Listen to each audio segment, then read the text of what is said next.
How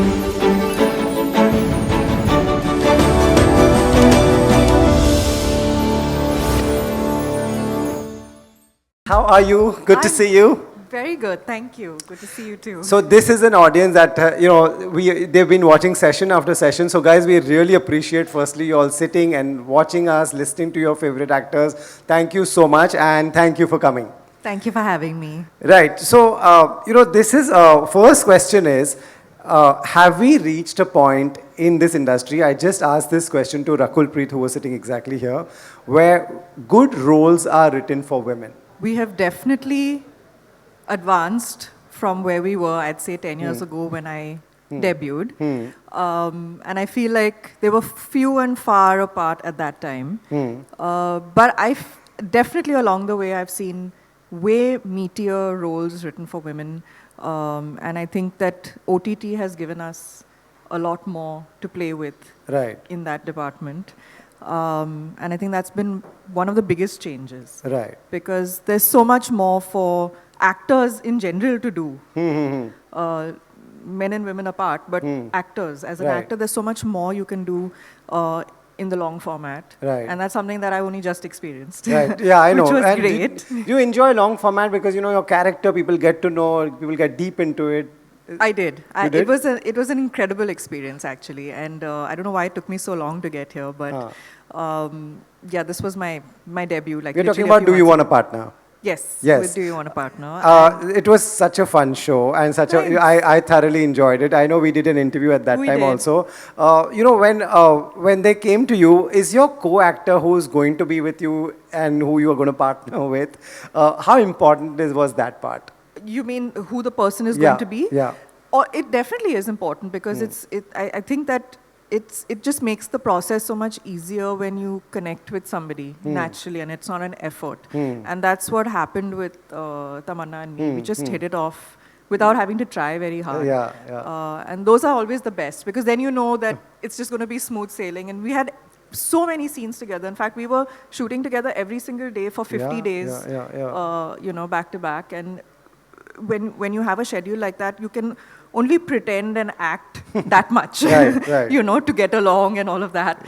But we didn't need to do that because it was just this effortless, most natural equation, and we formed a bond in it was really nice because it's not like we needed to sit with each other permanently and keep chit-chatting and making polite conversation and asking about the weather. It was not like that. She and I could sit side by side on our phones, not exchanging a single word with each other and still be comfortable in each other's presence. That's so cool. And that was the best part about it because we could both be in our own zones, in our own worlds, and yet be there for each other when we needed to, and yet chat when we wanted to. And if we were tired, we would just nap.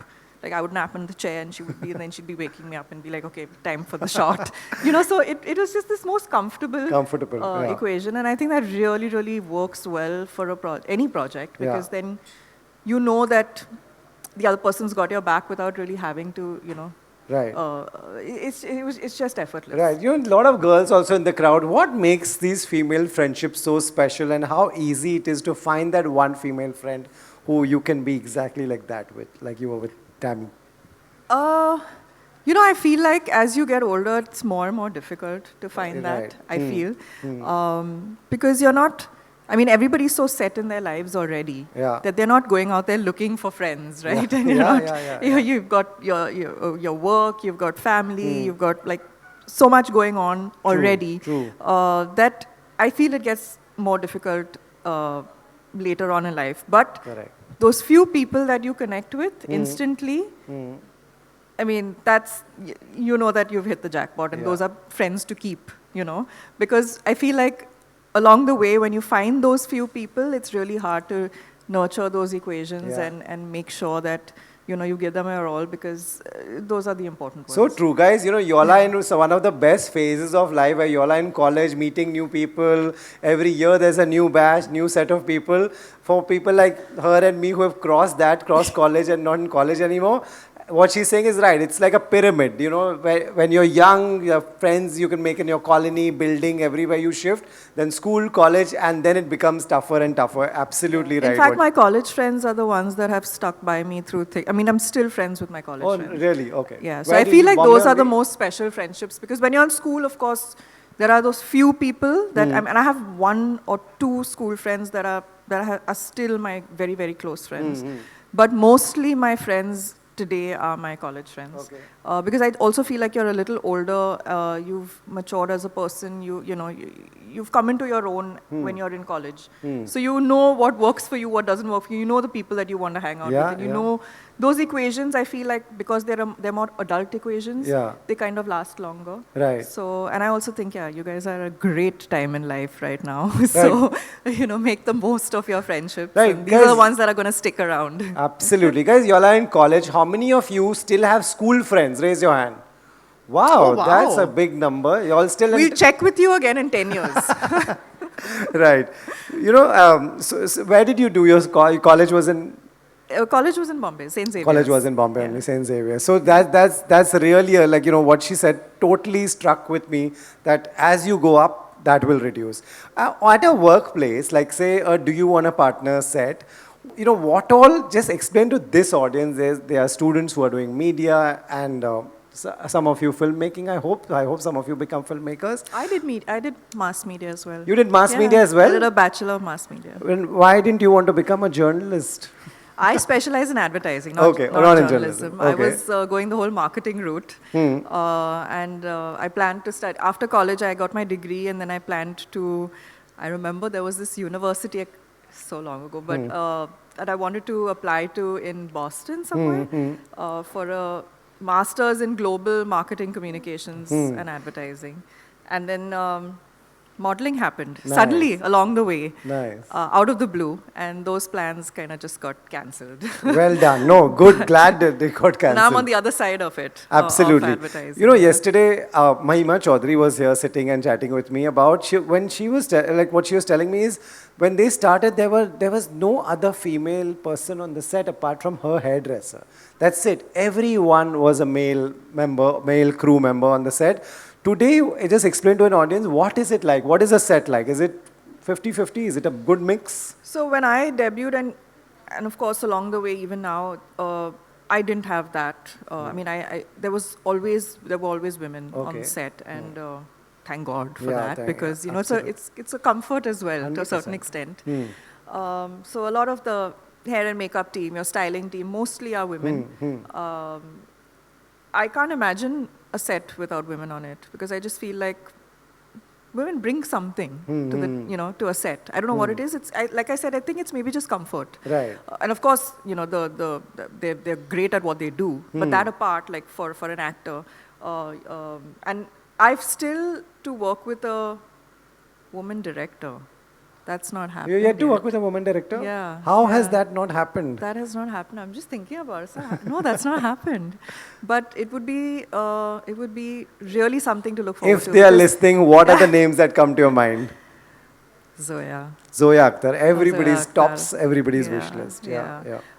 She just gets storytelling. It's beautiful the way she tells a story. Yeah. I wish Farah Khan. Yeah. I wish Farah Khan would make more movies. You shot with her recently, right? I did. Yeah, we saw your house.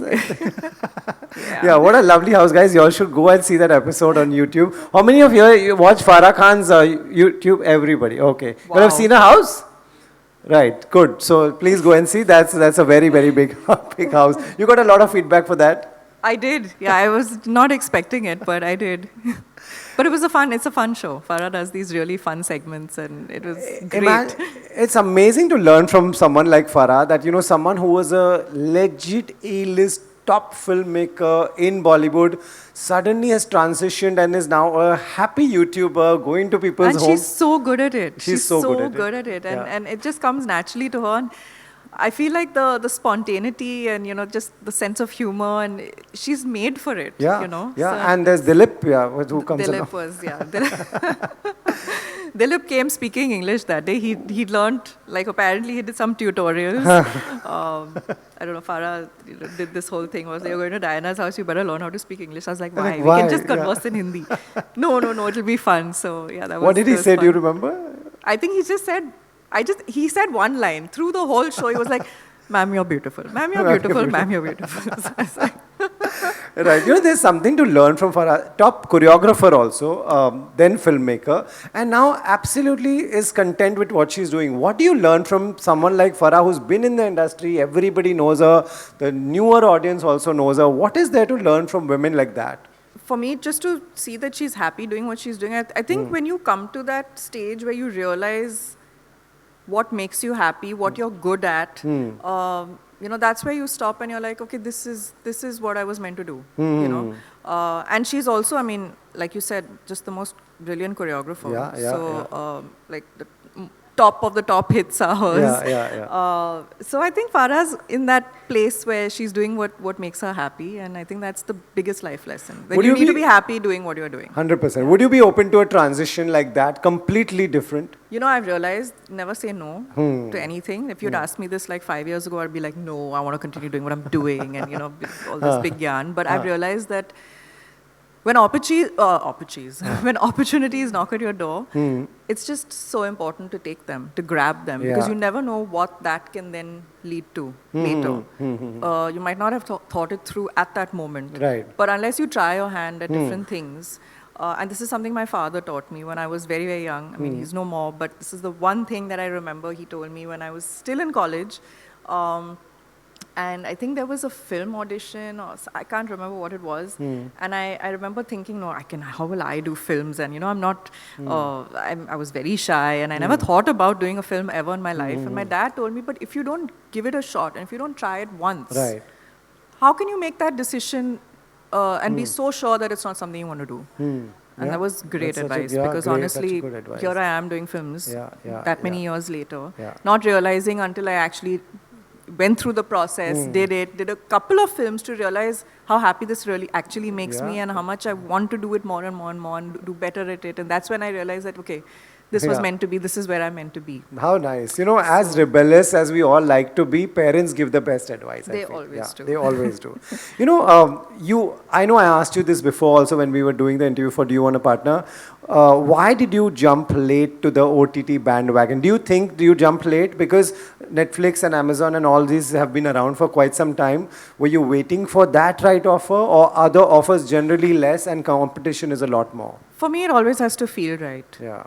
If there's one thing I can say truly, is that I've always tried to be as authentic as possible with whatever I do, whether it's work or otherwise. For me, honesty is it makes me most comfortable. Right. So even when it comes to projects, what I truly believe in, what I feel for, what makes me happy doing, stories that I relate to, characters that I want to play, I wait for those. You wait for those. Yeah, I feel like it needs to feel right and authentic to me. Only then will I give it the best that I can. Right. Naturally. And so I think it just took a while for that to happen. And with Do You Want a Partner, it was just perfect. Who better to partner with than Prime Video and Dharmatic, Archit Kumar, Colin. It was the best team. Tammy. Yeah. Everything, the setup, the story, the character I got to play, who I felt, honestly, along the way while I was reading, I felt like I could be Anayata, Anayata could be me. So it seemed, for me, it was the right time. Right, that's really amazing. And things, sometimes I feel like I'm a late bloomer when it comes to things. Things take a while to happen for me, but when they do happen, they feel really right, and that I have no regrets waiting. Nice. Yeah. I know all OTT platforms keep selling us this line, it goes to these many countries and that many countries. Did you genuinely get feedback from all over? Does that how it works? You do. You do? You do. Where all did you get messages from? Maybe not messages, because I don't know the people personally, but the feedback that we were getting was, from Europe, from the Middle East,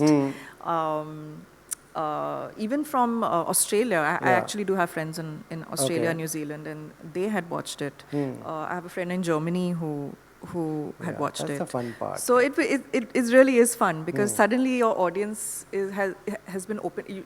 You have a whole new audience in different countries, different parts of the world. People that are not so familiar with your culture, that can become familiar with the culture just through watching True. a series like this. True. And I think that's one of the most exciting parts about OTT. Nice. You know, when one is busy and shooting, it's great. You know, everything is fine and you're going on a set, getting ready, doing the takes. How to go through a phase where you don't have work?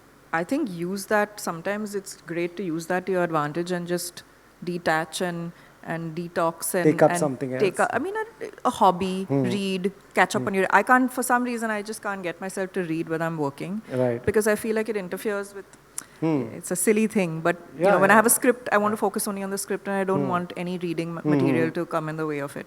So when I'm not working, I mean, it's nice to pick up a book, kind of just spend time at home, you know, spend time with my mom. Yesterday I tried to make dosas. How was it? That's not something you can do when you're working. The first one was an epic fail. Okay. It was terribly burnt. Okay. But after that, they got better. So yeah, and spend time with my, you know, Right. my dogs and cats, and it's nice to. How many dogs and cats? I've lost track. I have 4 dogs. You have I 4 dogs? Many Okay. cats. I don't know, like. Oh, it's a maybe- full pet house. Everybody is a pet yeah, lover. yeah. No, they also They keep because going of out. the space. They come and go. So a lot of the Okay. cats are outside only. Some are in only. Some are in and out. They come and go. So it's How it's cool. an open That house. that is lovely. That is lovely. Also, you know what she said is, guys, very important that there'll never be a time where you'll always be busy. You know, especially in today's time, the jobs that y'all are taking up, there will come a time where 1 month, 2 months, 3 months you don't have work. And what she said is right. You know, take up something that keeps you busy, learn a new art. You never know. Look at Farah Khan, how a career can just transition and just go somewhere else. It's the perfect time to try your hand at something new, I feel. Yeah. Because a lot of us, like in this room, I'm sure, work on a project-to-project basis. Right. It's not a Freelancing. full-time job. I mean, not in all cases, but in a lot of cases in the media and, you know, and I feel like in advertising and in this field, it's a lot of it is project to project. Yeah. So there are these times in between where you're sitting at home and you're like, oh my God, I don't have a job. But instead of letting that worry you, I just think it's so important to open your mind to other things and catch up on the things that you can't do when you do have a job. True. It's the right way to channel your energy. Right. And you have social media. How do you use your social media? What do you like to do with your social media? Again, through my social media, I try being as authentic as I can. As you are. Because I think it's most important. For some reason, for me, that's something that resonates. Where, how much can you pretend? You know, there's only that much. Like, okay, a few hours a day. Yeah. But beyond a point, it's important to just be who you are and be comfortable in your own skin and let people see you for who you really are. Yeah. And I think social media is a great place to show that to the world. You're playing different characters on screen. You're, you know, dressing up in different ways to go to different events, red carpet, etc., etc. But do people really know you for who you are, for what you stand for, your values, you know, what's important to you? And I think that social media is a great tool to be able to showcase that to the world. And it's important to use it for the right reasons. Right. For causes that you believe in. Right. To spread awareness. True. You know, these are very important tools. Right. Is paparazzi an extension of everybody's work now? We have to live with it? It has become. Yeah, has become, yeah. That too has had quite a growth from the time I started out to now. Yeah. So the pap culture was pretty non-existent when I debuted. I wouldn't say non-existent, but I think the paps were only present at events at that like time. This, yeah. Yeah. So when there was a big, like a trailer launch, that was the first time I was introduced to the paps for when Cocktail trailer launch happened. Okay. Wow. And before that, I didn't know what what to expect. And then after that, it was for the premiere of the film, and so it was usually for like a red carpet event. If you went for an awards function, the paps were there. But the paps being at like when you were getting out of your car going to a cafe was never the culture in back then. That I think has happened over the last maybe 7-8 years. Would you say? Yeah. 8 Absolutely. years Correct. maybe. And now I just think it's become a part of our industry and you know what we do. Is it easy for you or is it hectic? I've learned to be okay with it. Initially, it used to really it used to give me a certain amount of stress and anxiety and be like, oh my God, I'm not dressed and I don't have makeup on. And now I'm prepped. I have sunglasses in my car. So even on a rainy day, if I see, I'm like, oh, there's a guy there, sunglasses. No makeup, no problem, sunglasses. Sunglasses, right. So yeah, there's just ways to overcome it and deal with it. I mean, at the end of the day, you respect them for doing their job. They're doing their job. They're doing their job. They're doing what they have to do. Right. And as long as, for the most part at least, they're polite. And, you get out of your car, they're always going to the airport, they'll be like, good morning. And, they have a little conversation and they maintain a distance. And so as long as it's, courteous and polite in that manner, it's okay. It's just, but it does, on a bad day, for example, if you're going through something or you're, emotionally not in a great place, you don't want a camera on your face. It's a bit difficult to deal with, but I suppose it's something you accept as part and parcel of the job. Right. Last question from me is, how many people still come to you and just talk about Cocktail?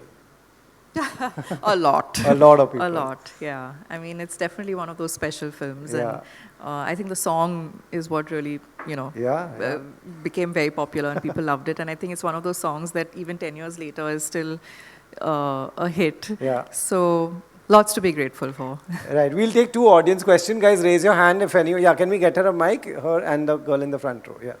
Yes, ma'am. Hi. Hi. My name is Janvi. Hi, Janvi. First of all, you both look stunning. Thanks. My question was, and I would be in the group of all of them and tell you that Tumi Ho Bandhu is still a jam. It will always be a jam. Thank you. My question was that we were just talking about how the entertainment industry is not really limited to OTT and the big screen now. It has extended to a very large audience and extent. There is YouTube, there is a lot of stuff. Which is that transition and which is that part of entertainment industry that is present in today's time you would love to explore and we would see you in? So, like I mentioned at the beginning of our chat, this was the first time I've done an OTT show. Very recently, a few months ago was my first, Do You Want a Partner was my first OTT show. And I think that's something I definitely want to explore more. One is not enough. So, for sure. Yeah, so it gave me a great insight into what the world of OTT is. And I realized how much I love it. It's challenging.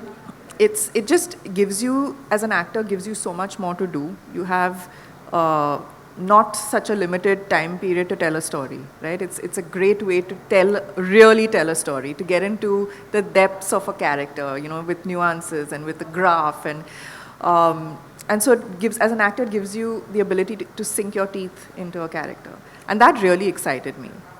It also gives you a certain amount of liberty on set to be able to be spontaneous, impromptu, and to add your own. So, at least from my experience, I realized that the script is like a guideline to follow, but you're allowed to. It's like you're almost given the permission to play with it, and that you could, as an actor, you couldn't ask for more. So while film, I have a lot of respect for film work. In fact, I come from film, and in fact, the part I love about films is that it has a bound script and you stick to it. There's also a beauty in that. But this just gives you this liberty. Like you feel a freedom to do so much more and to express yourself in so many different ways and to really sink your teeth into a character. And that's something that I want to explore a lot more. Right. That's so true. Thank you so much. Great time for actors. Yeah, why was one more? Can we get a mic in front row? This girl right in front. Yeah. Hello, ma'am. Hi, are you 12 years old? No, I'm actually in FY. Oh, okay. So that would make you 17. Right.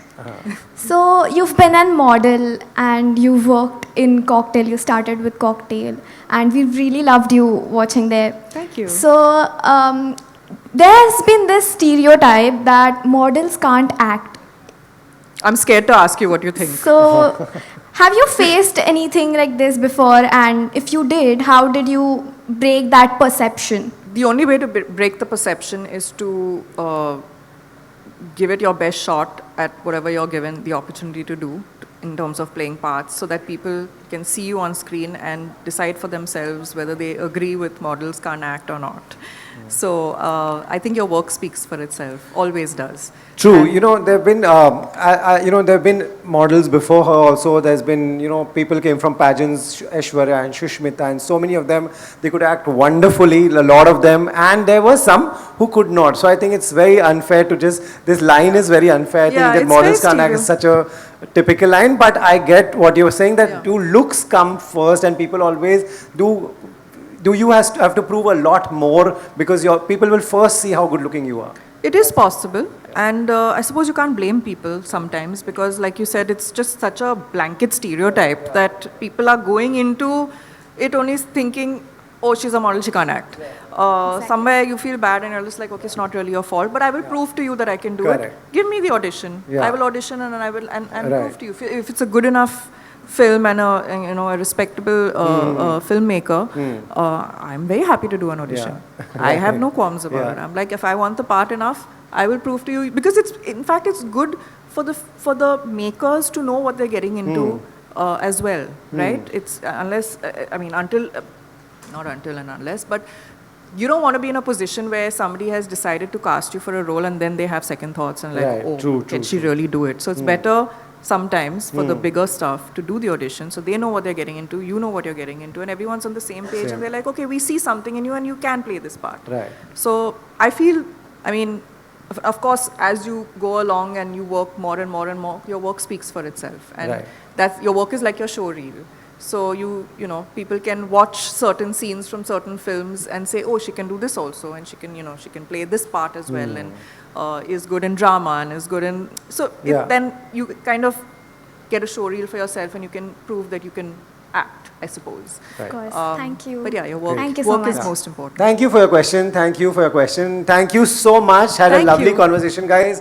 Big hand to Dinah and to all of you.